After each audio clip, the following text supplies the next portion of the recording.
video is brought to you by drbarai. Please press on the subscribe button and the bell icon. Hello everyone, this is Abhijit Barai. I'm a consultant in emergency medicine and also I'm a specialist in urgent care medicine. I've been working as a physician for almost 22 years. Over the last several years, I have seen thousands of patients. Many of these patients are critically unwell.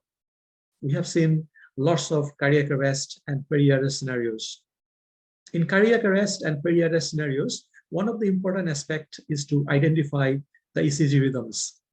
And that is exactly what we are going to show you here. These ECG rhythms can be crucial. They can be a life and death scenarios. So it is very important that you have got a very good knowledge and understanding of these ECG rhythms. There are 4 cardiac arrest rhythms that we encounter. These are ventricular fibrillation, or VF, VT, pulseless VT, of course, the pulseless electrical activity, and asystole. In addition to that, there are lots of periarrest scenarios when the patient may have reduced level of consciousness or about to develop cardiac arrest. It's very important that you will have a very good knowledge and understanding of these various ECG rhythms in cardiac arrest and periarrest scenarios. These ECG rhythms are useful in your practice in emergency medicine, urgent care medicine, critical care or ICU, in the ward, in the theater, and also in the GP practices. If you are a paramedic, of course, these rhythms are very, very important for you as well. If you have not done already, please subscribe to the channel and also press on the bell notification button so that we can keep you updated with new videos every few weeks. If you have any further questions or suggestions, please write in the comment section below and my team will get in touch as soon as we can. Without any further delay, let's dig into the matter and please complete the video till the end of it. And I'm pretty sure you will have a very good knowledge and understanding on these various cardiac arrest ECGs and periarrest scenarios. All right, let's see what's happening with this defibrillator machine with the various cardiac arrest rhythms and periarrest ECG rhythms. All right, so let me show you the various cardiac arrest rhythms and the periarrest scenarios. Cardiac arrest rhythms are only 4. These are VF or ventricular fibrillation, pulseless VT or ventricular tachycardia without any pulse, and these are shockable rhythms. And also there are 2 non-shockable rhythms. These are asystole and pulseless electrical activity. Now, before I show you all the rhythms, let's get familiarized with this little defibrillator machine that we use in our hospital. This is a life pack machine which many of our colleagues use, but also there are other different machines, Philips machine and a lot of other machines, but the similar principle is the same. So if you can understand the various rhythms which I am showing you in this particular machine, I'm pretty sure you will be able to identify those same rhythm in cardiac arrest and periarrest scenarios in other machines. So the very dreaded rhythm that we are worried about will be demonstrated here in the screen. In this particular screen, if you carefully look at it, the rhythm usually is shown in the upper part, and in the lower part there will be the respiratory pattern, if the patient has good breathing or not. The oxygen saturation is usually shown here if the patient is connected to a pulse oximeter. The time will be demonstrated here, and we have got the amount of electricity that you have charged or charging will be demonstrated here. So in this particular machine, we are using 200 joule for the non-synchronized DC cardioversion. If you use synchronized DC cardioversion, the amount of electricity may change. I still use 200 joule for the synchronized DC cardioversion as well, but sometimes some of the colleagues use maybe 50 joule, 100 joule, 150 joule, sometimes even 360 joule. In the left corner, the heart rate will be demonstrated. It is actually a misnomer. This is not the heart rate. This is the rate that the machine is picking up. it may or may not correlate well with the heart rate at all. Heart rate, pulse rate, and the ECG ventricular rate, they are not the same. On the just below that, this is the lead that will be demonstrated. Commonly, we use the lead 2, but sometimes you may see V1, V2, or even lead 3, AVF. It may vary. You can change it. So this is the monitor. This is the most important area that will demonstrate what type of rhythm is going on with the patient. If you turn a little bit to the right, you have got the on and off button here, and then you can select the energy. So 200 joule or 360 joule or 100 joule. You can press the up or down button here. Then you can charge, and during charging, the usual convention is take the oxygen away, but continue the CPR if the patient is on CPR. And then when you deliver the charge, everybody stand clear, and then you press this button and hold it for a couple of seconds before the shock is delivered. This particular machine is designed in such a way that by accident, if you press it, it is not going to deliver the shock. The shock will be delivered only if you press there and hold it there for a second or two. As you can see on the left hand side, there is the AED mode, which is the automated mode. On the right hand side, there is this little door. If you flip the door, you can use only the AED mode.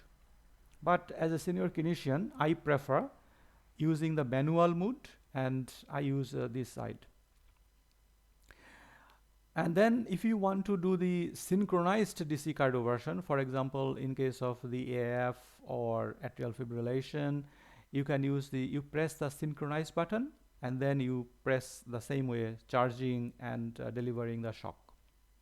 If you want to change the lead, you can press this button. As I have said, commonly we use the lead 2, but you can use lead 3, AVF, you can use V1, V2, V3, whatever you like.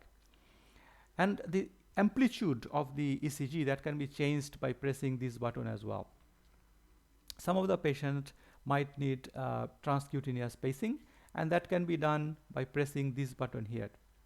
If you press the pacer button, automatically the patient will go to a transcutaneous pacing mode. So the rate can be fixed. For example, 70 beats per minute. You can go up or down, and you can change the rate. After that is done, you can press on the amount of milliamp of current that will be delivered by pressing or changing this current. Usually I start with 20 or 30 milliamp, and then progressively I increase the current until unless there is an electrical capture and mechanical capture. The alarm can be changed here, and sometimes what can happen is you might have to so usually what happens in case of the CPR, when the CPR is continuing, we charge before the end of the cycle. But if we find that this is not a shockable rhythm, we can press this button here to damp the electrical charge. Otherwise, accidentally, you might deliver the shock when the CPR is going on. All right, so now we are familiar with this little machine. Let's see the various types of cardiac arrest rhythms and the periarrest scenarios. So at first, we are starting with the ventricular fibrillation, or VF. This is the dreadful rhythm that does not make any sense. Okay, so let me show you how it looks like. So it looks like almost like this. So there are some rhythm up and down without any demonstrable P wave, QRS complex, ST segment. It's all over the place.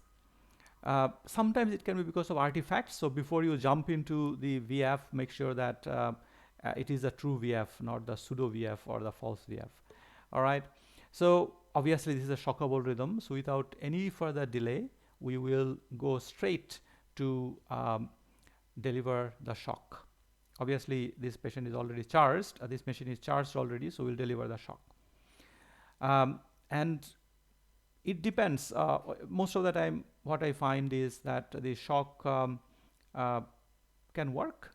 If it does not work, continue with the CPR for another 2 minutes and then reassess the rhythm in the next cycle. So let me show you, let me zoom it in, and then you can see a little better now.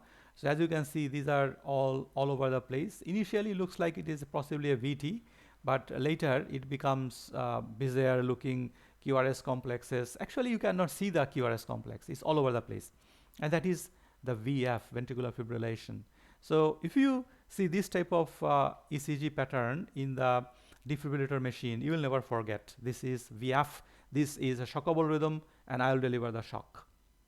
Make sure that everybody is safe. The other dreaded rhythm that we see in case of cardiac arrest scenarios is a VT or ventricular tachycardia.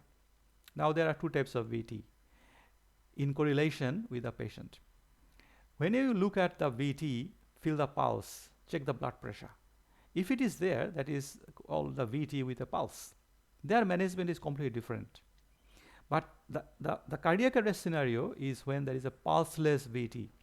This is a ventricular tachycardia where there is no palpable pulse, there is no recordable blood pressure. Patient is in a cardiac arrest. So this is how it looks like. I will zoom in a little bit in a second, but before that, this is what you will see from a little distance. You see that the Qrs complexes are regular, fast, and also they are wide. There is no obvious P wave that you can see. And this is the classic presentation of a VT or ventricular tachycardia. As I've said, that if this is a pulseless VT, this is a shockable rhythm. So without further delay, we will deliver the shock, provided that we have already charged the machine with 200 joule or 360 joule of electricity.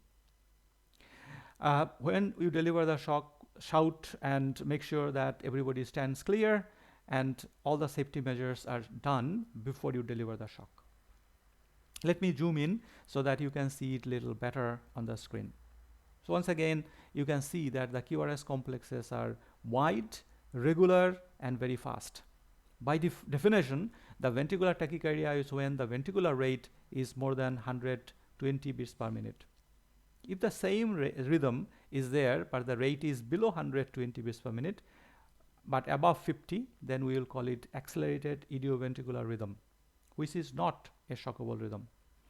And if the rate is below 50 beats per minute, then that is called the ventricular ectopics or ventricular extrasystole. Again, that is not a shockable rhythm.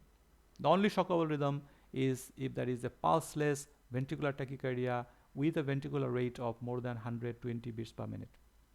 So these are the two rhythms that we are most worried about. The good thing is that because these are shockable rhythm with good CPR, good technique for drugs and the defibrillation, many of the times they respond, and we can find that they can recover, right?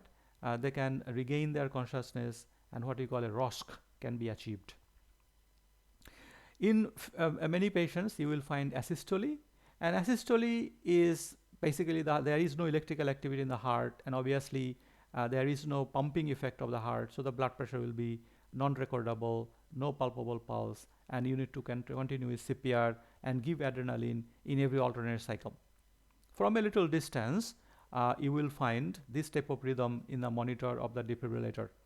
It's not completely a straight line. There may be a little up and down of this line, because there may be some agonal breathing, there may be a little bit of movement here and there. So please don't expect a completely straight line. Every time I look at a completely straight line, I make sure that the defibrillator machine is connected to the patient, and this is not an artifact by mistake. So this is how the asystole looks like. Once again, let me zoom in a little bit so that you can see a little better. So once again, this is not a completely straight line, but this is a straight-ish line, and that is what we mean by the term asystole or asystole. Asystole means this is a non-shockable rhythm. We will not deliver any shock. The main thing is we need to give adrenaline 1 milligram, 1 in 10,000 every alternate cycles, and also continue with good CPR in adult patients. In children, the dose are a little different. The dose of adrenaline in case of children is 0.1 ml per kg of body weight, 1 in 10,000 dilution of adrenaline, IV or intraosseous, push and repeat it every alternate cycles or every 4 minutes. So this is asystole. Asystole means that the heart is not doing anything, so usually the outcome is not that great. The next other type of cardiac arrest rhythm is a pulseless electrical activity, or PEA. Now, it can be, you need to be very careful when you look at this type of rhythm because it can look like just normal. As you can see in this monitor here, let me zoom it a little bit in so that you can see a little better. So, what you can see that there is a P wave here, followed by a QRS complex, then there is an ST segment, a T wave, and then there is a gap, then there is a P wave again, QRS complex, ST segment, T wave, P wave, QRS complex, ST segment, T wave. Looks like normal to me. Every time you look at a normal type of ECG, feel the pulse, check the blood pressure. If there is no pulse, if there is no recordable blood pressure, if the patient is unresponsive, assume that this is a pulseless electrical activity. A pulseless electrical activity is not a shockable rhythm, which means we need to give adrenaline, similar like in case of the asystole. So 1 milligram, 1 in 10,000 dilution, followed by CPR. A good CPR is what is required. CPR for 2 minutes and then reassess the rhythm and continue with adrenaline every alternate cycles. So this is all it needs. I have seen some of these pulseless electrical activity, they developed ROSC, so they regained their consciousness, and some of them did very well. So it's very important that you correlate the ECG rhythm in the monitor with the patient, check the pulse, check the blood pressure. So this is pulseless electrical activity. So far I have talked about the 4 rhythms which you can find in cardiac arrest. These are ventricular fibrillation or VF, ventricular tachycardia without any pulse, that is VT, the pulseless electrical activity, and asystole. Now let me show you some of the periarrest scenarios when the patient can have syncope, patient can have low blood pressure, patient can be confused, disoriented. A dreaded finding in young patients is something called hypertrophic obstructive cardiomyopathy. I have seen quite a few of them. So, what is hypertrophic obstructive cardiomyopathy, or HOCM? These are the young patients usually. They went to a marathon or sports or doing some exertion, and then they collapse. They have got a syncopal event, but they can regain their consciousness most of the time. There can be sudden cardiac death from this as well. That's why this is very important to identify early so that we can do something about them. Let me show you how it looks like in the monitor from a little distance. If you carefully look at it, the QRS complexes are very narrow and they're very tall. And there is something else here. I'll show you, let me zoom it in a little bit so that you can see a little better. So once again, this is a very narrow QRS complex, very tall QRS complex, but there is also something weird here. If you carefully look at it, there is a Q wave. This Q wave, Q for Quebec, Q wave is quite deep, right? And this looks like a dagger. If you look at the 12 lead ECG, it literally looks like a dagger. And this is called a dagger Q wave. This is classic presentation in case of hypertrophic obstructive cardiomyopathy. Usually this dagger Q wave is found in the inferolateral leads, but you may find in other leads as well. If you find a patient, young patient with collapse or syncope or periarrest, and the ECG shows this patient has a high risk of development of VT. So they must be kept under monitor. We need to have a cardiology consult, and many of them will end up having an AICD or the defibrillator implant inserted. The moment they develop VT, the defibrillator can give the shock and they can save the life. So this is found in case of hypertrophic obstructive cardiomyopathy or HOCM. Obviously, they will need 12 ECG and cardiology consult. Again, this is not a shockable rhythm itself, but if they develop VT or VF in front of you, and that can need that might need a shock. That might need the electrical shock DC cardioversion or synchronized Dc Cardioversion, depending on the scenario. The other type of condition that sometimes we may miss is the Wolff-Parkinson-White syndrome. These are again the people who has got a collapse syncope, usually young people. So Wolff-Parkinson-White syndrome is when there is an accessory pathway between the atria and the ventricles, and this is how it looks like in the ECG. From a little distance, sometimes it can be a little difficult to demonstrate exactly what is going on. So let me zoom in closer and magnify it a little better. So what can you see here? A few things. First of all, there is a P wave followed by a Qrs complex. There is a P wave followed by a Qrs complex, and there is an ST segment and T wave.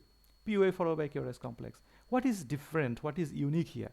The unique thing is the P wave is very close to the Qrs complex. So the PR interval is very short. It is less than 120 millisecond or less than 3 small squares in the normal 12 ECG. Obviously, in the defibrillator machine, you will not be able to do that, but from a distance, you can demonstrate it. You can identify that the PR interval is short, and the Qrs complex is wide.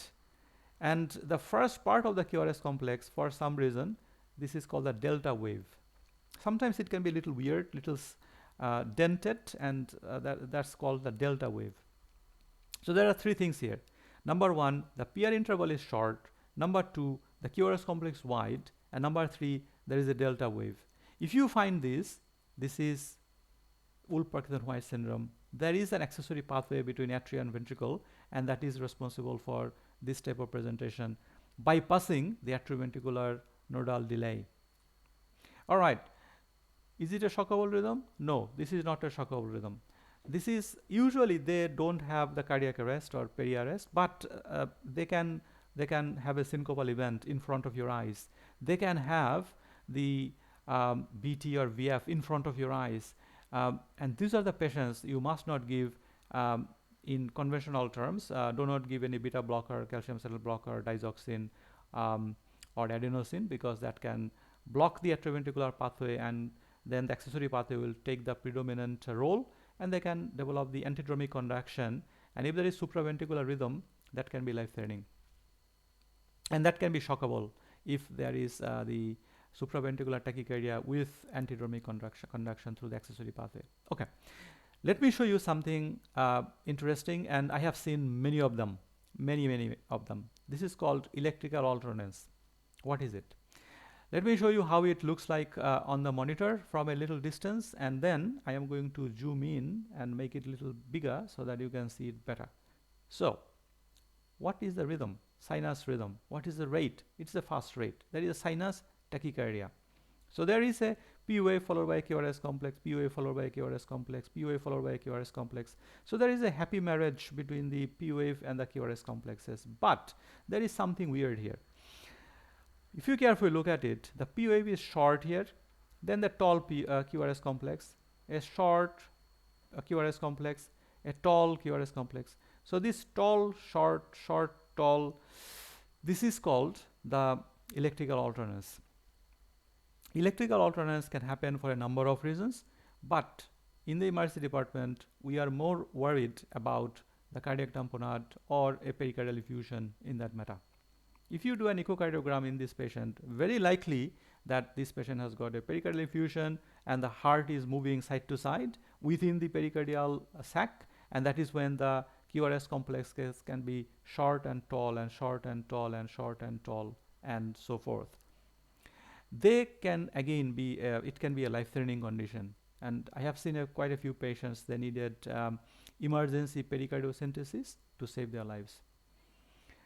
So this is the electrical alternance. The next rhythm that many patients present following their syncope is ARVD, which is also called the arrhythmogenic right ventricular dysplasia. This is the condition when there is some fatty infiltration of the right ventricle, and that can lead to some weird and wonderful type of rhythms in the ECG, and they can develop VT or VF, and that is when the patient can have syncopal event or collapse or even sudden cardiac death. This is how it looks like from a little distance. What you can see here is well demonstrated if I zoom in a little bit. So what can you see here? This is not a lead 2, first of all, this is V1. What you can see here is obviously there is a QRS complex, then there is something going on here, and then there is an ST segment, and there is an inverted T wave. Once again, there is a P wave here, a PR interval, a QRS complex, followed by something not right, and then there is an ST segment followed by inverted T wave. This abnormal weird type of wave pattern is called Epsilon wave. If you see Epsilon wave and if you see inverted T wave in a patient with collapse, think about arrhythmogenic right ventricular dysplasia or ARVD. Unfortunately, this Epsilon wave is not found in many patients. Only 30% of the patients with ARVD or arrhythmogenic right ventricular dysplasia can have the Epsilon wave. The other patients can have the other types of presentation, and this is a classic presentation. That is why I'm going to show you this particular pattern. So if you see this, so what is the Epsilon wave? The Epsilon wave is an abnormal rhythm between the QRS complex and the ST segment. So this is a J point where the QRS complex ends and the ST segment begins. There is a notch, there is an abnormal rhythm, and that is called the Epsilon wave. And that is usually found in V1, V2, or V3. And that is classic presentation found in case of the patients with arrhythmogenic right ventricular dysplasia. So young patients coming with a collapse, they can have that. The another type of presentation that can be found is something called the Brugada Syndrome. It's not that uncommon. If you carefully look at the ECG, you may find many of the patients having Brugada Syndrome. Again, for Brugada Syndrome, you look at lead V1, V2, and V3. And that is how it looks like in the defibrillator machine monitor. It's a little bit weird, isn't it? So let me zoom it in to demonstrate it a little better. Let's go through this rhythm. So this is a P wave here, followed by a QRS complex, which looks weird. And then there is the ST segment here. And then again, there is a P wave followed by a QRS complex, which looks weird. Now, what is going on here? So if you carefully look at it, there is a bit of ST elevation. This segment actually is the ST segment. And this is the inverted T wave. The QRS complex, that is, this part is the QRS complex here. So the QRS complex, it finishes here, and then there is the ST segment, and this is a bit what's called coved pattern, COVD, coved pattern. It looks like a bit a slope there, and if you sit on it, then you will fall to that pit. There's a nice bit slope. This is called type 1 Brugada pattern. The type 2 is there is a saddle-shaped ST elevation, again in V1, V2, V3. If you find this, very likely that this patient has got a type 1 Brugada syndrome. Now, this is a Brugada pattern. Please don't get confused between Brugada syndrome and Brugada pattern. If you find coved ST elevation in case of the V1, V2, V3, that is a Brugada pattern. If the patient has got a VT or syncope, then that is called Brugada syndrome, right? So this is classic presentation.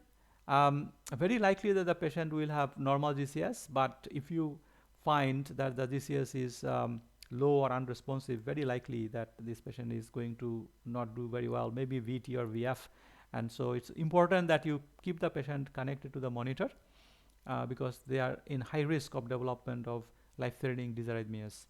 Again, those are the patients that happens because of a sodium channelopathy. Do not give any sodium channel blocking drug like amitriptyline, nortriptyline, or anything else like propranolol is a drug, carbamazepine is a drug. They are contraindicated. So those are the conditions where a patient can develop syncope, and that is how they present.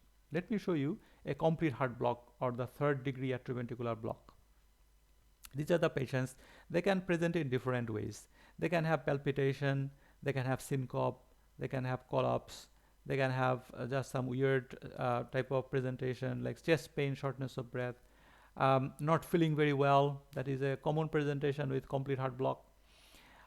So this is how it looks like in the monitor from a little distance. Let me zoom it in so that you can see it a little better. So what can you see here? The first thing you can see that there is a QRS complex, no doubt about that, and then there is a P wave, then there is another P wave, and then there is a QRS complex, then there is another P wave, then there is a P wave, then there is a QRS complex. What is very interesting here is that the P wave is coming constantly, so the PP interval is constant. If you carefully look at the RR interval, again that is constant. However, the PR segment, that is not constant, it is variable. What does it mean? It means that there is no relationship between the atria and the ventricles. The SA node is producing its cardiac impulse and the ventricle is producing its cardiac impulse, and there is a complete social distancing between the atria and the ventricles. This is called atrioventricular dissociation, which is the hallmark of the complete heart block. So complete heart block, or the third degree heart block, is when there is a complete dissociation between the atria and the ventricles, and that is exactly how it looks like in the defibrillator machine. If you do a 12 ECG, that can be even better. You can look at in different leads, but in this particular scenario, we are showing you what it looks like in lead 2. So, what will you do about it? If there is a complete heart block, very likely that patient may not respond to atropine, even if the patient is in a life-threatening bradycardia. Many of these patients need pacing. So here I'm going to show you how we do pacing.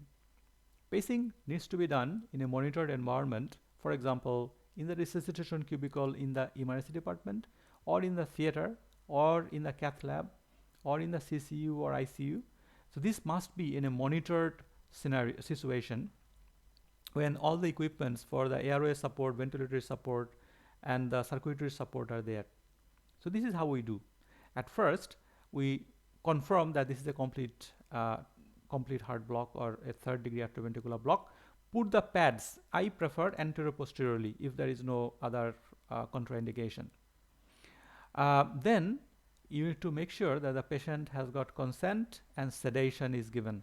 I give some fentanyl, maybe 1 microgram per kg of body weight IV, and sometimes I give etomidate, or you can give some propofol maybe. Propofol can cause severe hypotension, so need to be very careful about that. Whatever is your preferred choice of sedation, once you do that, then you press on this pacer button, as I can show you here. This is my hand, by the way. Once you press on the pacer button, the transcutaneous pacing rhythm is will be active now. Make sure that you do that, and then you increase the rate. You set a rate at which the pacing will be done. I prefer to set the paced rhythm at 70, usually 70 beats per minute. Once you do that, then you increase the current in milliamp. I start with 20 milliamp, then incrementally increase the current 10 milliamp at a time, until and unless there is an electrical capture and mechanical capture. If there is an electrical capture, you will see in the monitor that there is a pacing, and after pacing there is the QRS complex. After a pacing there is a QRS complex. After a pacing there is a QRS complex. So they synchronize very well. So this is called the capture. So if there is a capture, electrical capture, check the pulse and also check the blood pressure. If the blood pressure is good, if there is recordable pulse and there is electrical capture, this is the threshold. What I do next is I increase the current another 10 milliamp above the threshold where the capture has happened. And this is a temporizing measure. This is not a definitive treatment. This will just buy us some time so that we can transfer the patient to the CCU or cath lab for insertion of a intravenous pacemaker or intravenous pacing wires. This patient usually need a pacemaker inserted or AICD inserted. So this is how the pacing is done in a patient with a complete heart block. Right, let me show you some other periarrest scenarios. A very common one is the SVT or supraventricular tachycardia. Personally, I don't like the term SVT because any tachycardia above the ventricle is SVT. It can be sinus tachycardia, it can be atrial fibrillation, it can be atrial flutter, it can be atrial tachycardia. There are so many different things. But for conventional purpose, or for keeping it simple, SVT is usually any rhythm that is coming from the usually junctional rhythm. Atrioventricular nodal re-entry tachycardia, that is the actual term for SVT. So this is how it will look like. From a little distance, it looks like that there is some narrow Qrs complex and it is coming at a very fast rate. Let me zoom it in a little bit. As you can see here, the Qrs complexes are very narrow, very fast. Usually the rate is more than 150 beats per minute, and I cannot see any P wave. So this is a junctional rhythm. We call it SVT, but some people call it, ideally it should be called an atrioventricular nodal re-entry tachycardia, or AVNRT. The other type of condition that can happen is called atrioventricular re-entry tachycardia with orthodromic conduction. That will also present exactly the same way. If it is antidromic conduction, the Qrs complex will be wide. I've got a completely different video on those topics. I'll show you that in details there with a lot of animations to keep it simple. All right, now what is normal? What is sinus rhythm? So sinus rhythm looks like this. So let me zoom it in a little bit. So once again, you have got a P wave followed by a Qrs complex, P wave followed by a Qrs complex, P wave followed by a Qrs complex. But does the patient have got a pulse? If there is a palpable pulse, if there is a recordable blood pressure, we'll call it a sinus rhythm, maybe a normal sinus rhythm. But if you see the same rhythm and there is no palpable pulse, this is pulseless electrical activity. So it is very important that you correlate the rhythm with the patient finding, which is sitting just in front of you. Now, one type of periarrest scenario is a sinus bradycardia. Sinus bradycardia, they can have low GCS, they can have reduced blood pressure, sometimes they can be life-threatening. But sinus bradycardia can be normal as well. For example, my heart rate is usually 50 to 60. In any athletic people, if you check their blood pressure, heart rate, usually that is low. So low heart rate does not necessarily mean that that is bad. So this is how it looks like in a patient's monitor. As you can see that the heart rate is very slow. So let me zoom it in a little bit. So what you can see here is that there is a P wave followed by a Qrs complex, followed by an ST segment and a T wave. So that looks like quite normal. The only abnormality is that this is very, very slow. As I've said, it can be physiological, like in athletic people or persons. It can be pathological, for example, in case of drugs, if you give a beta blocker, calcium channel blocker like verapamil, or if the patient is on digoxin, they can have the low heart rate like this. It can also be because of myocardial infarction, myocardial ischemia, myocarditis. Usually in myocarditis, the patients that I have seen so far, they develop tachycardia, but they can have bradycardia as well. It can also happen if there is some structural problem, like some fibrosis in 6 sinus syndrome. Usually in 6 sinus syndrome, that is tachybrady syndrome, that is different. But sometimes you might find extreme bradycardia like this as well. All right, so this is sinus bradycardia. When you talk about sinus bradycardia, we need to talk about sinus tachycardia as well. So this is how it looks like from a little distance. As you can see, these are narrow Qrs complex, very fast, but before every Qrs complex, there is a P wave. Let me zoom it in a little bit so that you can see it a little better. So what can you see here? There is a P wave followed by a Qrs complex, and the Qrs complex is a narrow complex followed by an ST segment and a T wave. This looks like just like SVT, except we can identify the P wave. If you cannot identify the P wave, that is a junctional tachycardia such as SVT. But in this particular case, I will call it a sinus tachycardia. Is it a shockable rhythm? Not really. It is not a shockable rhythm. Why this is important in a periarrest scenario?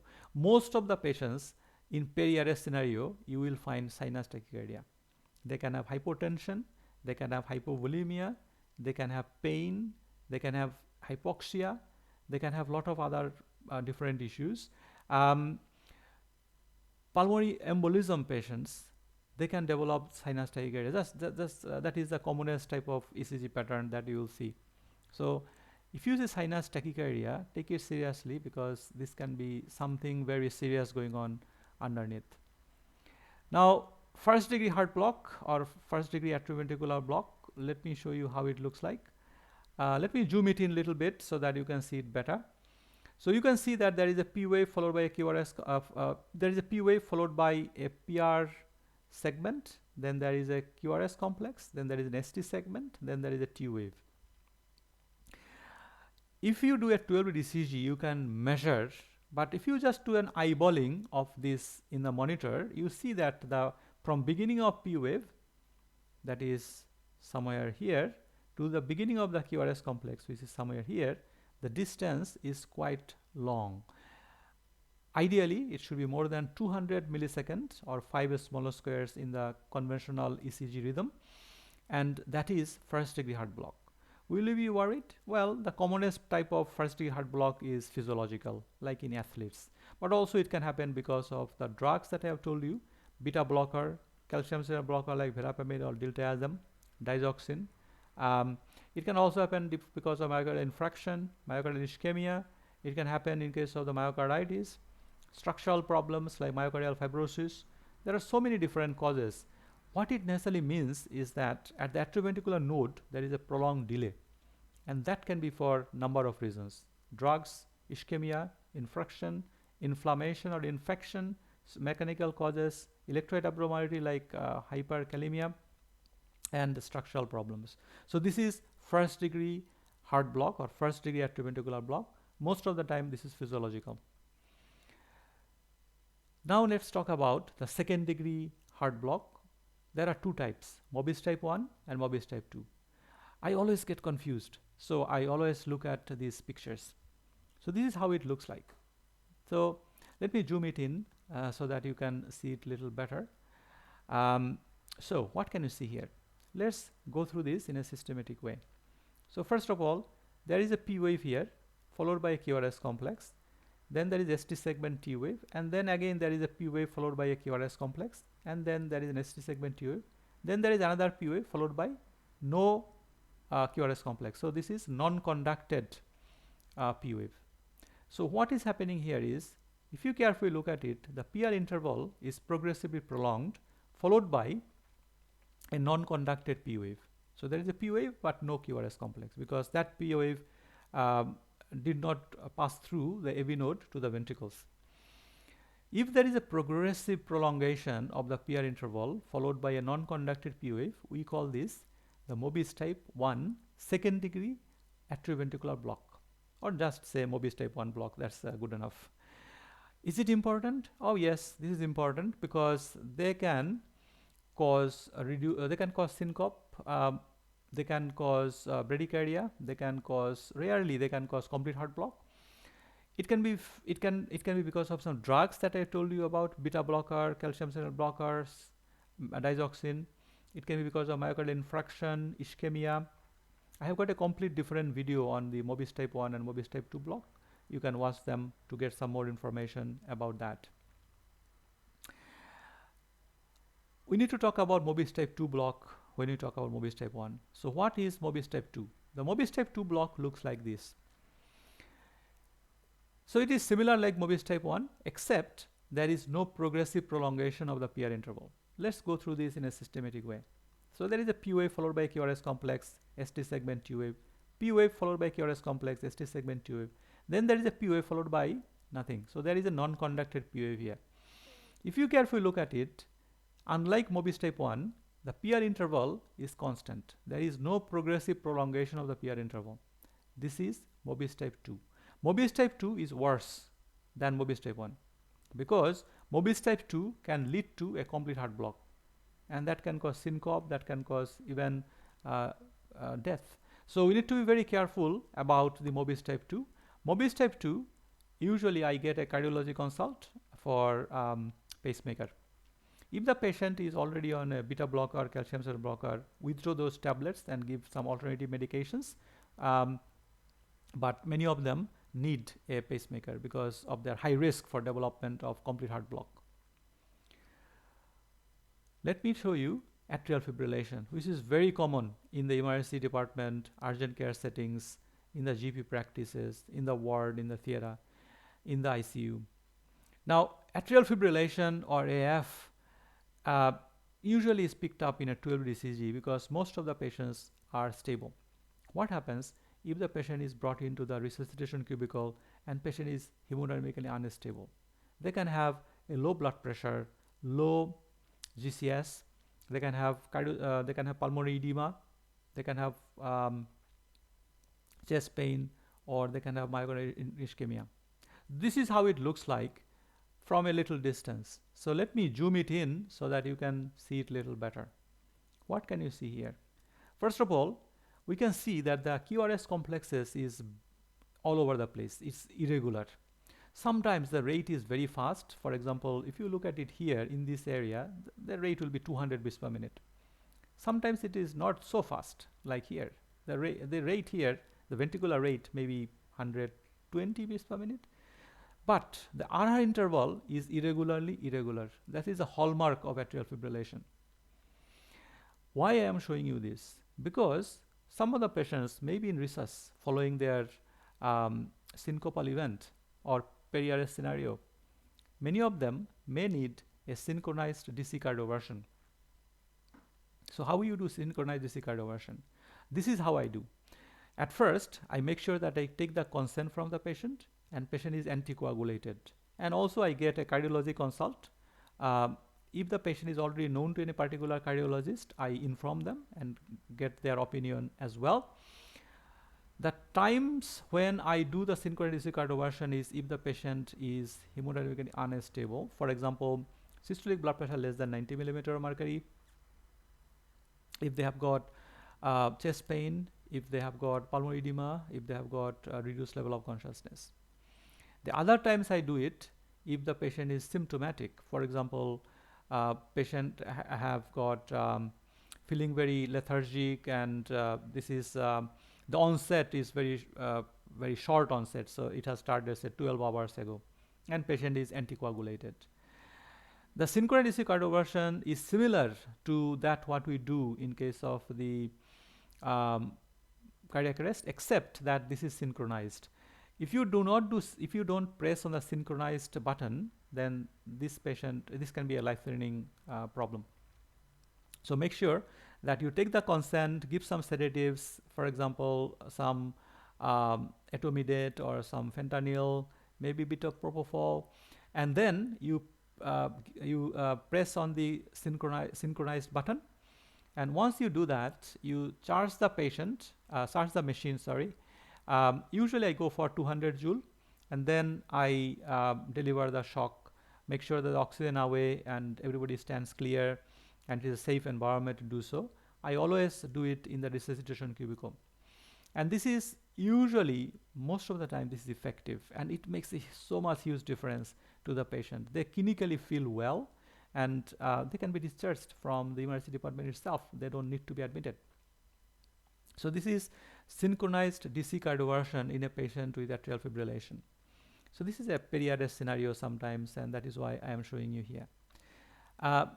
And similar to that, we need to show you atrial flutter as well. There are two types of atrial flutter. One is they can have some atrioventricular block which is regular. For example, it can be a 2:1 block, a 3:1 block, 4:1 block, 5:1 block. So it means what is the ratio between the P wave and the Qrs complex. Let me show you the 3:1 block when the ventricular rate is 100 beats per minute. What you can see here is, let me zoom it in a little bit so that you can see a little better. So what you can see here is there are P waves. So there is 1 P wave, 2 P wave, 3 P waves, and then there is a Qrs complex. So for every 3 P waves, you are getting 1 Qrs complex. Once again, there is 1 P wave, 2 P wave, 3 P wave, followed by a Qrs complex. So this is called 3:1 atrioventricular block, atrial flutter with 3:1 block. What is the difference between atrial fibrillation and atrial flutter? In atrial fibrillation, the baseline is all over the place. You cannot identify the P waves. But in atrial flutter, you can identify the P waves, and it looks like a sawtoothed appearance. This is treated exactly same way like in atrial fibrillation. If the patient is unstable, for example, if there is chest pain, low GCS, low blood pressure, pulmonary edema, we need to do synchronized Dc Cardioversion exactly the same way that we have done in atrial fibrillation. So take the consent, resuscitation cubicle, some sedatives and analgesics. Then we press on the sync button. I usually use 200 joule in the case of the synchronized Dc Cardioversion. And then oxygen away, stand clear, safe environment, I deliver the shock. And most of the time it works. With me, 100% time. Now, let me show you the atrial flutter with variable blocks. What is happening here is, if you look at the RR interval, that is not constant. It is all over the place. It is irregular. So if the RR interval is irregular, but you can see the P waves, this is called the atrial flutter with variable blocks. So it seems like the pulse is irregular, just like in atrial fibrillation, and that is exactly how it looks like in the monitor. As you can see that here there is 1 P wave, 2 P wave, 3 P wave followed by QRS complex. So there is a 3:1 block here, but here there is 1 P wave followed by QRS complex. So there is a 1:1 block. So the ventricular rate here is 300 beats per minute. Same is here, 1:1 block. Here there is 2:1 block. So for 2 P waves there is 1 QRS complex. So this is all over the place. This is called the atrial flutter with variable block. If you feel the pulse, it may be like atrial fibrillation, it is irregular. But if you look at the rhythm, it is different. When you look at the sawtooth pattern in the ECG, which is like this sawtooth pattern, that is atrial flutter. The management of atrial flutter and atrial fibrillation is pretty much similar. So far, I have shown you all the cardiac arrest rhythms and periarrest scenarios. We talked about the ventricular fibrillation, ventricular tachycardia. We talked about the asystole, the pulseless electrical activity. I have shown you a lot of other rhythms. We've shown you the atrial fibrillation, atrial flutter with 3:1 block, atrial flutter with variable block, a first degree heart block, second degree heart blocks like Mobius Type 1, Mobius Type 2, complete heart block. We've shown you some weird and wonderful rhythms such as hypertrophic obstructive cardiomyopathy, Wolff-Parkinson-White syndrome or WPW, Brugada syndrome, arrhythmogenic right ventricular dysplasia, and of course we have shown you a normal rhythm. If you still have any questions, please get in touch. You can follow me in YouTube with this youtube.com/drbarai. You can follow me in Twitter at drbarai. You can also contact me through email, which is drbarai.contact@gmail.com. And my team will be very keen to answer to your questions related to the ECG patterns in the various types of cardiac arrest and periarrest scenarios. Okay, so that's a very long session. I hope that you have some take-home messages from this particular session. If you still have any questions, please get in touch and I will see you later. Thank you very much. Have a nice day.